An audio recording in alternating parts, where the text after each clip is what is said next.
بسم الله الرحمن الرحيم الحمد لله رب العالمين والصلاة والسلام على سيدنا محمد وأهل بيته الطيبين الطاهرين المعصومين. My dear brothers and sisters, Assalamu alaikum wa rahmatullahi wa barakatuh. What is the position of Ahlul Bayt in Islam and to the Prophet sallallahu alaihi wasallam? What role did they play? Why they are so important? Why in the school of Shi'a Islam there is so much emphasis on this term, Ahlul Bayt? It has been repeated in every session, in every place, in every house. The golden word is Ahlul Bayt. Because Ahlul Bayt has been mentioned in the Quran by their name, Ahlul Bayt, and by their stories and their characters. One of the most powerful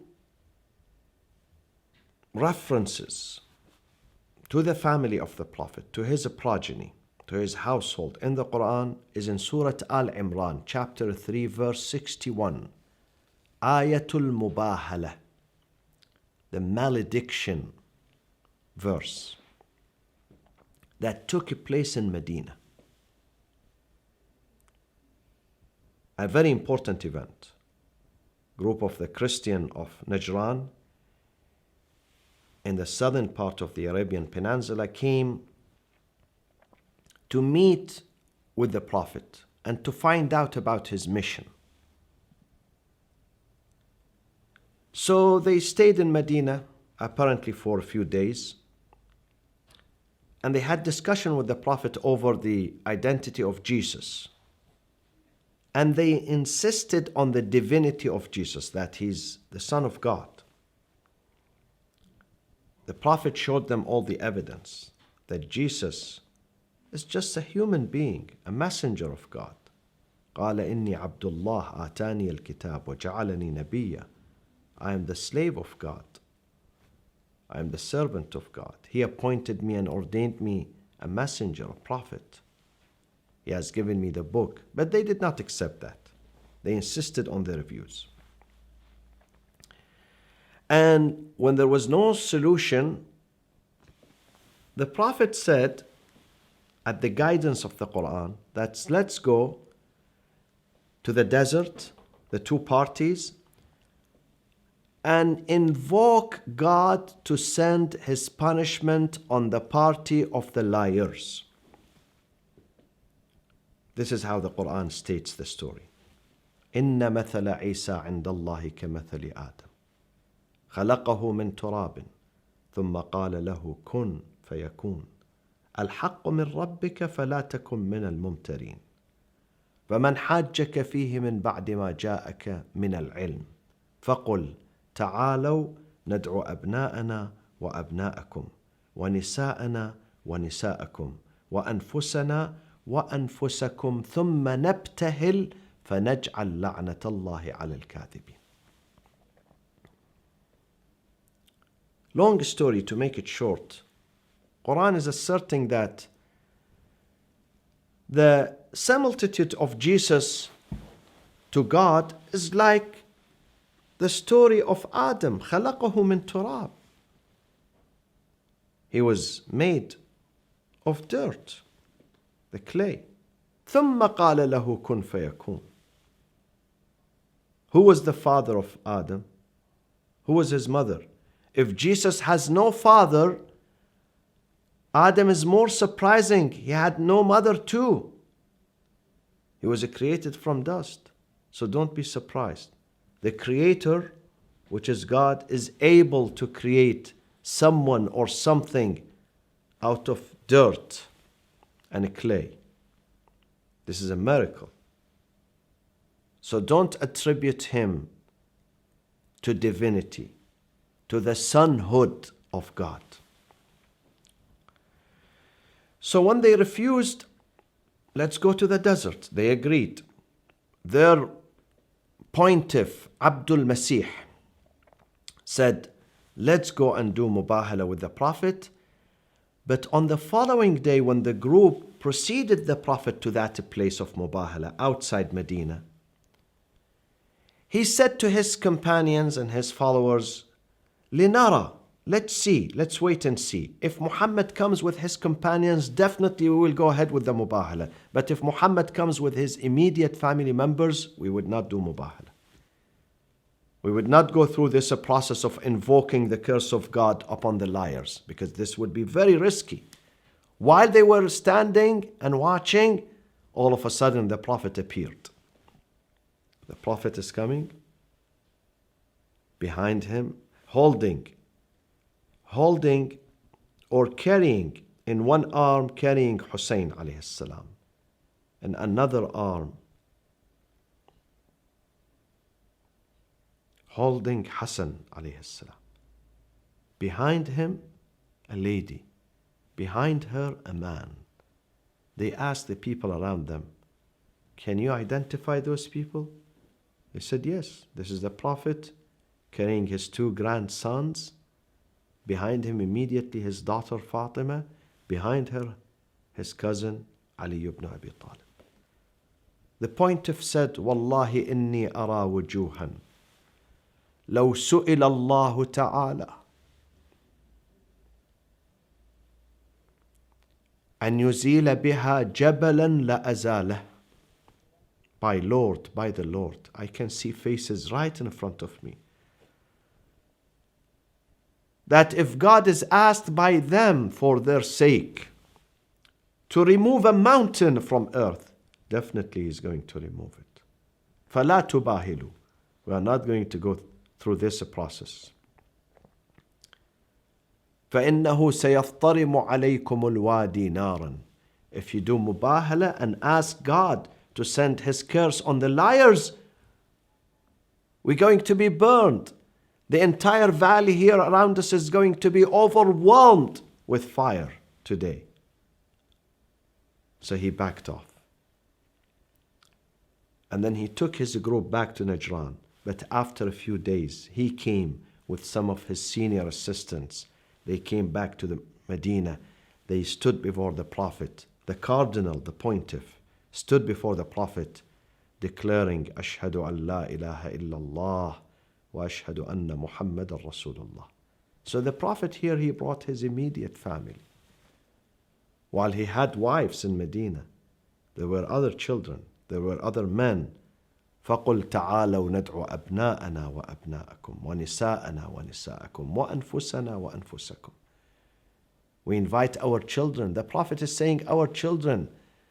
Do you need more evidence that Hassan and Hussein are the direct children of the Prophet?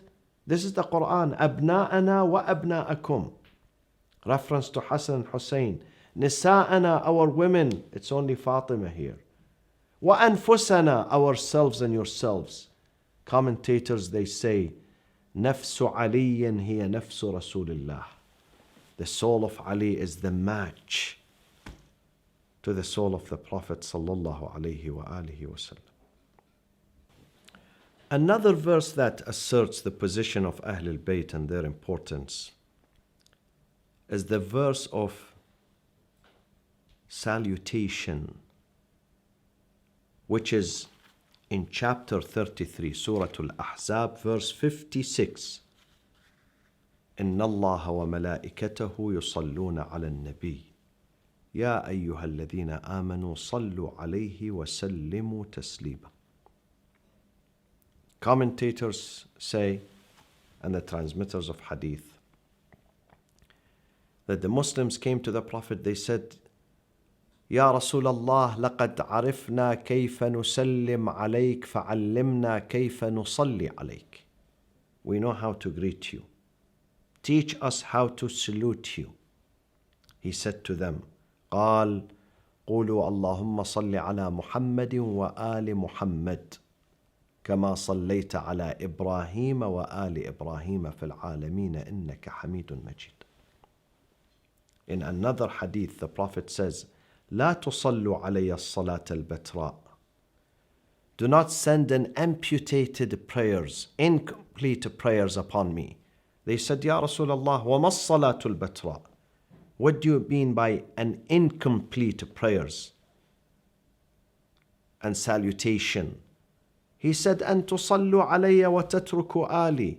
You salute me, but you leave my family behind. بل قولوا اللهم صل على محمد وآل محمد. When you want to salute me, add my family to me. Say, O God, send your mercy upon Muhammad and his family. Nowadays, unfortunately, many Muslims, many scholars, many imams who lead the Friday prayers, who give sermons, who give speeches, they send salutation upon the Prophet, but they leave his family behind. This is an incomplete salutation. This is not complete. An incomplete one. لا تصلوا علي الصلاة البتراء. It won't be accepted. This is the command of the Prophet. You have to include his family in that. And remember, when we do that in the prayers and the tashahhud, when we are sitting, all Muslims, they have to send their prayers upon the Prophet and his family. Another verse that pertains to the exalted position of Ahlul Bayt is the verse of feeding. وَيُطْعِمُونَ الطَّعَامَ عَلَى حُبِّهِ مِسْكِينًا وَيَتِيمًا وَأَسِيرًا. Actually, it's a whole chapter, Surah Al-Insan, chapter 76, from 5 until 13. إن الأبرار يشربون من كأس كان مزاجها كافورا عينا يشرب بها عباد الله يفجرونها تفجيرا يوفون بالنذر ويخافون يوما كان شره مستطيرا ويطعمون الطعام على حبه مسكينا ويتيما وأسيرا إنما نطعمكم لوجه الله لا نريد منكم جزاء ولا شكورا. We only feed you for the sake of God. Commentators say Hassan and Hussein,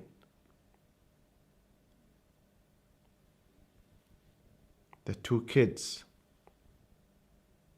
of Ali and Fatima alayhim as-salam, they fell sick.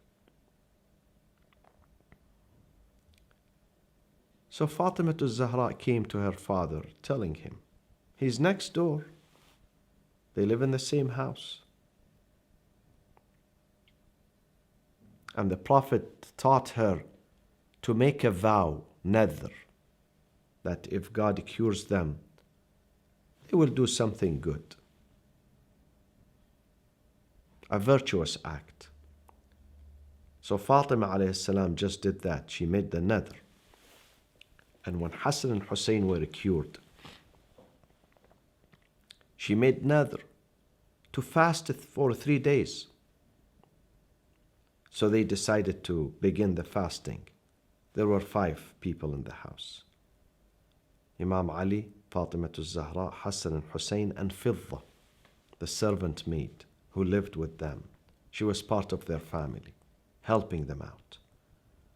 They fasted. The first day, they were about to break their fast. A miskeen comes, someone who's destitute, in a desperate position and state. He asked for some help. On the second day when they fasted, at the time of breaking their fast, with 5 loaves of bread, nothing else added to it, an orphan came, وَيَتِيمًا. They gave the food to him the first night, the second night, the third night. Just about to break their fast, with 5 loaves of bread, again another prisoner of war who was in Medina was captured by the Muslims. He came to them, knocking at their door, asking for food. They gave him all the 5 loaves of bread. They were left with no food for 3 days. After that, the Prophet comes to visit his daughter. He looks at her. She was shivering. Hassan and Hussein were both shivering. of weakness. They haven't eaten anything for 3 days. Their faces were pale.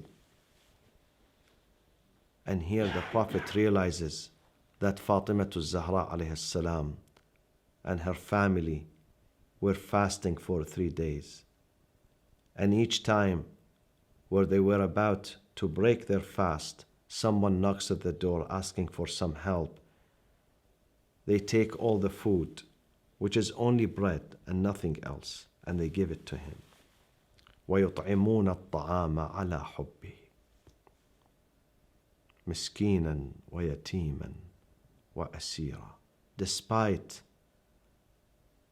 they give the food for the sake of God. عَلَى حُبِّهِ is reference to God. For the love of God, they give it to miskeen, to the destitute, to an orphan, to a prisoner of war. إِنَّمَا نُطْعِمُكُمْ, indeed, we give you for the sake of God. We are not awaiting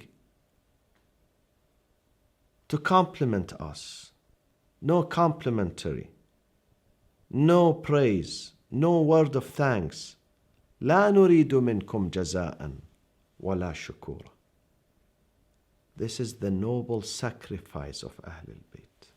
This is the noble generosity of the family of the Prophet sallallahu alaihi wasallam.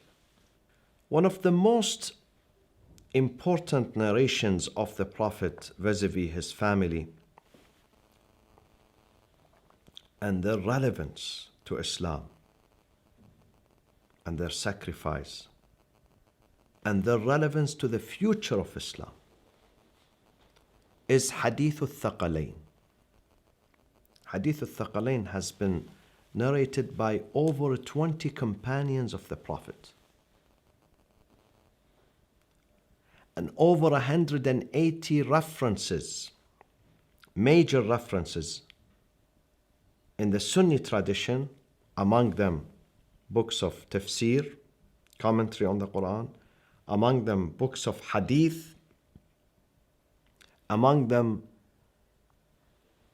books of history, document this hadith because it has been said by the Prophet at least 5 times on 5 different occasions during 5 different events.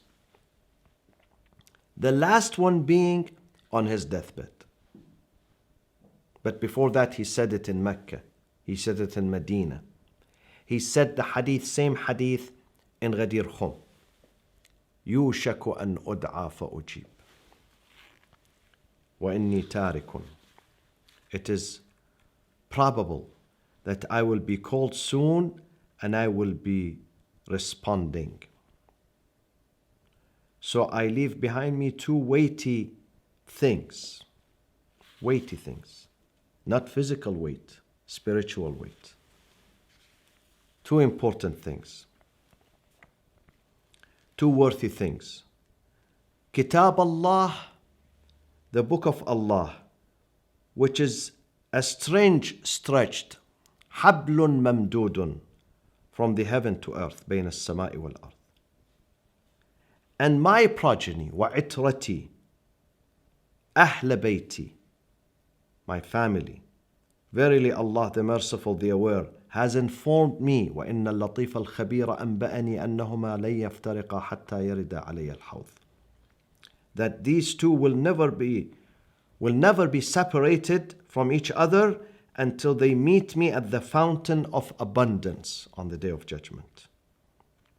This is a spring in heaven. Therefore, فانظروا كيف تخلفوني فيهما أو تخلفوني فيهما. Be careful of how you treat these 2 in my absence. It has been narrated by over 20 companions. They go hand in hand.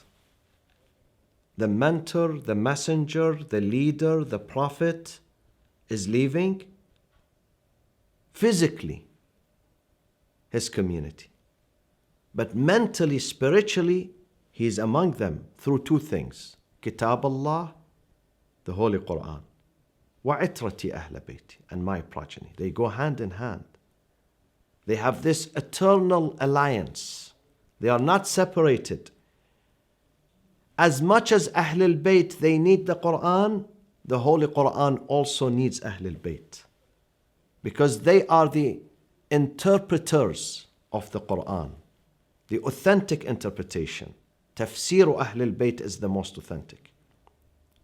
Yes, we may hear some tafsir, some interpretation from this companion or that companion, and we accept it.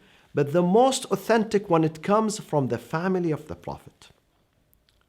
They are not going to be separated. They are together. They have this eternal alliance and partnership with each other because they complement each other.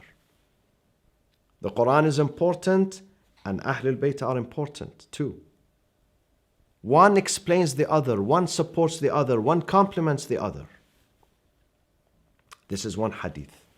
The other hadith is Hadith al-Safina. The parable of my family among you is the parable of the Noah arks. من ركبها نجا مثل أهل بيتي فيكم كمثل سفينة نوح.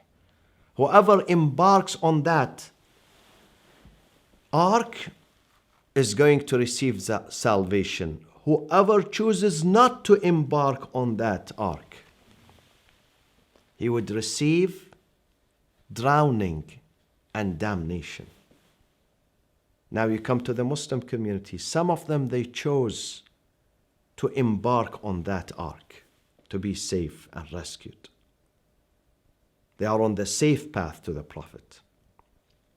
Yes, they are being killed, tortured, persecuted, driven out of their lands, exterminated, but they are on the right path. They are the minority, but they are on the right path. Others, willingly, some of them, chose not to follow. وَمَنْ تَخَلَّفَ عَنْهَا غَرِقَ وَهَوَى. If they chose not to embark on that ship, the ship of salvation, is going to drown. They're going to drown. They're going to receive damnation in this life and in the hereafter. These are some of the sayings, very important sayings. These are some examples of the sayings of the Prophet sallallahu alaihi wasallam regarding his family and how they are relevant to our faith, to our religion, and to the future of Islam.